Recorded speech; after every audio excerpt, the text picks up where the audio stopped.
Hello Australia, it's been a tough few years. If you've been affected by COVID in any way, I'm talking to you. Whether you thought the government didn't go far enough, or if you think that they went too far, you should at least know how they did it. I'm going to be taking you through an example for New South Wales, but all the similar methods were used in all the other states. Here we have a list of all the COVID-related public health orders that have been issued in New South Wales, both in force and no longer in force. If we look at one of the oldest chains of health orders, we can see that this chain started all the way at the beginning.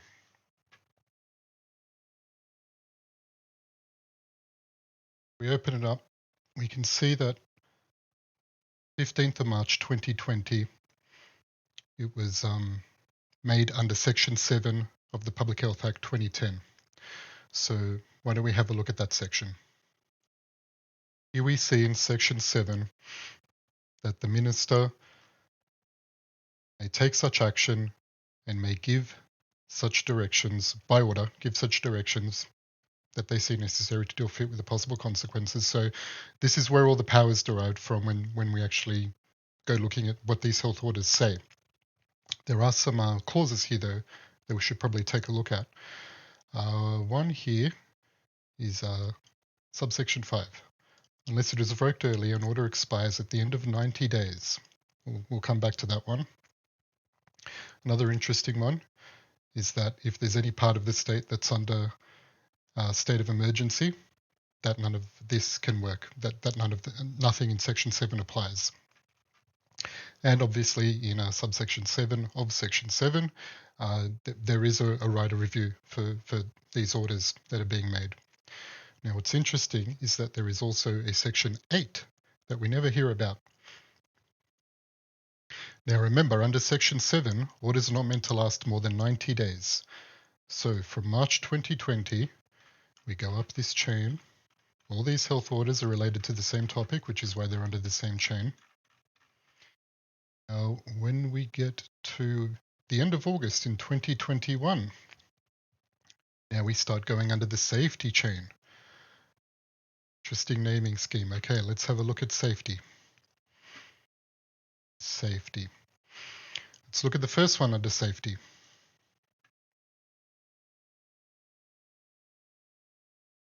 Section 7. Still doing it under Section 7. Over a year longer. That's just the beginning of the chain. The end of the chain, check just to be sure. Look at that, Section 7.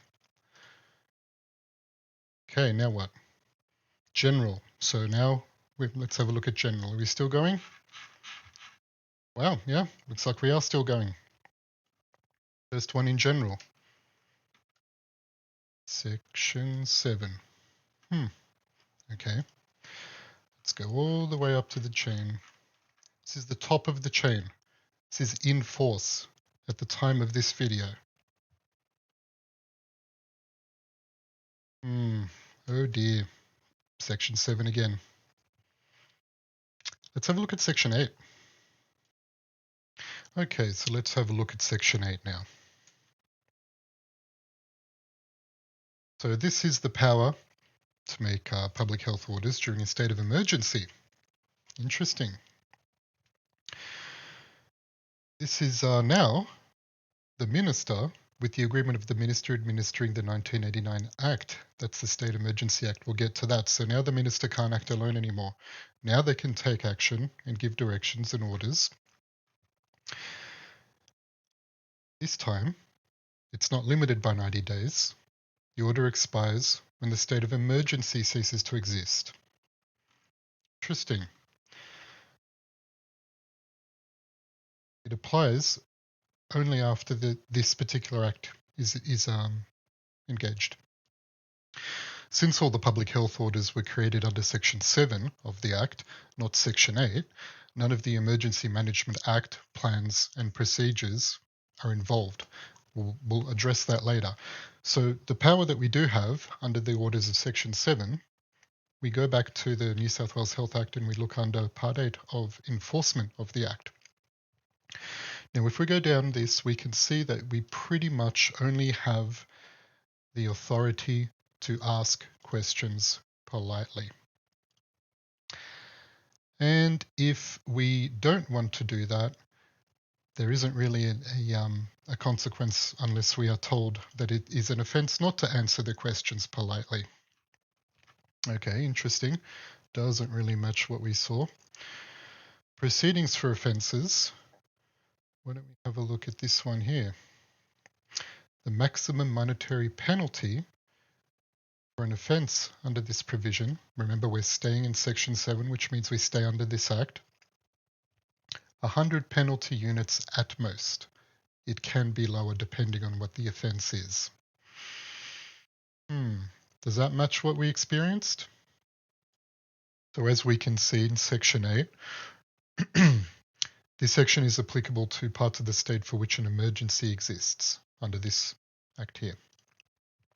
So let's have a look at the State of Emergency Act here. Under Section 33, the Premier makes a declaration, not the Health Minister, and they may revoke it at any time. It needs to be publicised. What about durations? In order declaring a state of emergency, remains in force for a period not exceeding 30 days. Declaration of a state emergency does not prevent the declaration of further state emergencies in relation to the same or similar emergency. Would you look at that? Why isn't that in Section 7 of the New South Wales Health Act? Because it was never intended to be used the way it's been used. Reissue, reissue, reissue, reissue to get around that 90-day clause. That's not what it was put there for. If we do have an emergency that lasts this long, we should have been using Section 8, which triggers the State Emergency Plan Act, which has a specific section of how to deal with extensions that relate to the same emergency. What else can we find here? Well, looking at Section 7 of the State Emergency Act, we notice that the Act doesn't authorise taking measures directed at bringing an industrial dispute to an end or controlling a riot or other civil disturbance. That's interesting. Does that match our experience? The powers in Section 7 are structured in such a way that the State Emergency Act requires a state emergency plan to be created. That state emergency plan is created by a state emergency committee. The committee consists of the Operations Controller, Recovery Controller, Chief Executive of New South Wales Ambulance, Commissioner of Fire and Rescue, Commissioner of Police, Commissioner of RFS, Commissioner of SES, and any other representatives that the Minister may appoint from time to time. It's not the Health Minister anymore. That would have given a lot more people a lot more say, a split of the responsibility and the accountability, wouldn't it? Instead of having all the power exercised by one minister. Almost like it was planned this way. What else can we find? Well, in Section 17, the committee is required to give an annual report. And it should be, what does it say here? The activities of the committee for the past 12 months. And during a state of emergency, then that would be the State Operations Controller, which is the Police Commissioner. So why don't we go have a look at the powers that we can have during a state of emergency? Any limitation on them? Yes. Yes, there is. So there's already another act that prevents the actions that can be taken during a state of emergency by the act itself. The way that the Health Act was exercised already demonstrated more power than this. Let's see, can we find any more restrictions?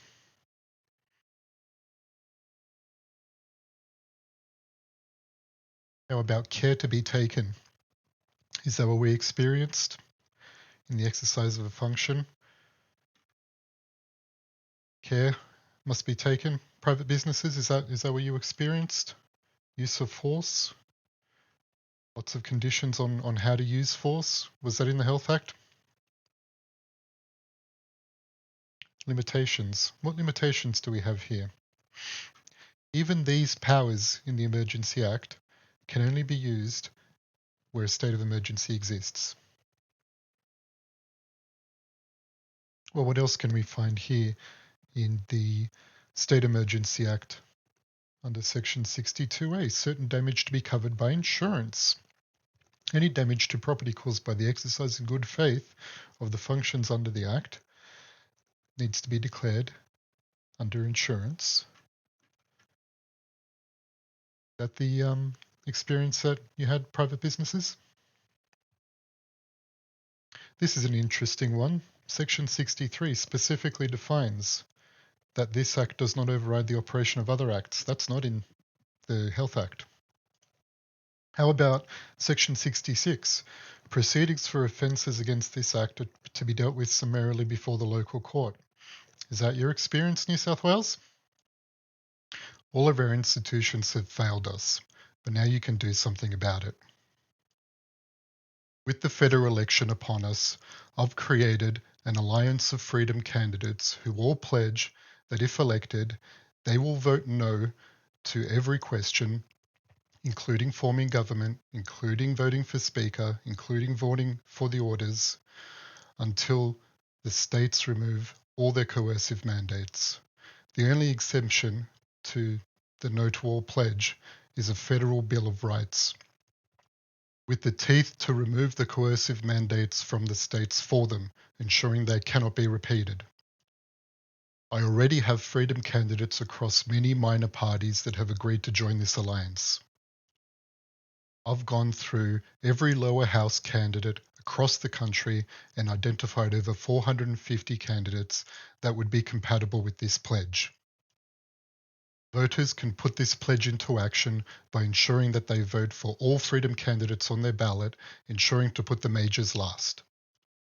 Under Section 35 of the Australian Constitution, the House of Representatives shall, before proceeding to the dispatch of any other business, choose a member to be the Speaker of the House. This is the very first thing that happens. The majors will fight for the 76 votes to elect the Speaker of the House. Among the over 450 candidates that I've targeted for this pledge, we can get enough to vote no to both sides, ensuring that they cannot proceed. But what then, I hear you ask? What happens after we get the states back in line? Well, for the strategic reasons, I want to be vague about that, but I think that Section 50 of the Australian Constitution might get your ideas going. Each House of Parliament may make rules and orders with respect to the mode in which its powers, privileges, and immunities may be exercised and upheld. The order and conduct of its business and proceedings, either separately or jointly with the other House. Leave that with you to think about. So no matter who you are, if you learned something during this video, ensure that you engage with it and spread it as far as you can. If you're a lower house candidate, you can create a similar video pledge and spread it, or just make a video and have it ready, or just let me know that you'll join. You can also ask me to stay anonymous for now. I already have people doing that. I'm respecting that. Like I said, I already have candidates across many minor parties that have joined the alliance, and some minor parties have even given me permission to show them that leadership is on board with this alliance. If you're unsure, get in touch with me. If you're an upper house candidate or minor party leadership, help spread and coordinate this video and permissions. And if you are anyone with influence that was moved by this video, also help spread it out and gain influence. Authorised by Robert Cribb for the Liberal Democrats, Sydney.